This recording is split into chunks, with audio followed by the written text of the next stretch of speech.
Negative ఆలోచనలు జీవితంలో సహజమే, కానీ అవి మీ జీవితాన్ని నియంత్రించకూడదు. ముందుగా వాటిని గుర్తించడం నేర్చుకోవాలి. మీ మనసులో భయం, అనుమానం, అసురక్షిత భావనలు వచ్చినప్పుడు వాటిని వెంటనే ప్రతిఘటించకుండా ప్రశాంతంగా గమనించండి. ఈ ఆలోచన నాకు ఉపయోగమా లేక నన్ను వెనక్కి లాగుతుందా అని మీను ప్రశ్నించండి. నెగటివ్ ఆలోచనలను పాజిటివ్ దిశగా మలచండి. సమస్యలను తప్పించుకోవడం కాదు, వాటిని ధైర్యంగా ఎదుర్కోవడం ముఖ్యం. నేను చెయ్యలేను అనే భావనను నేను ప్రయత్నిస్తాను, నేర్చుకుంటానుగా మార్చండి. ఈ చిన్న మార్పు మీలో పెద్ద మార్పుని తీసుకొస్తుంది. మీ చుట్టూ పాజిటివ్ వాతావరణం ఉండేలా చూసుకోండి. మీకు ధైర్యం ఇచ్చే వ్యక్తులతో ఉండండి. ధ్యానం, శ్వాస వ్యాయామాలు చేయడం ద్వారా మనసును ప్రశాంతంగా ఉంచుకోండి.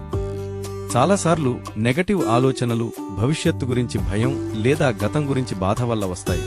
ముఖ్యంగా మీపై మీకు సహనం ఉండాలి. మనసు ఒక తోట లాంటిది, మీరు ఏ ఆలోచనలకు నీరు పోస్తే అవే పెరుగుతాయి. పాజిటివ్ ఆలోచనలను పెంచితే ఆత్మవిశ్వాసం మరియు ధైర్యం సహజంగా వస్తాయి. మీరు మీ ఆలోచనల కంటే బలమైనవారు.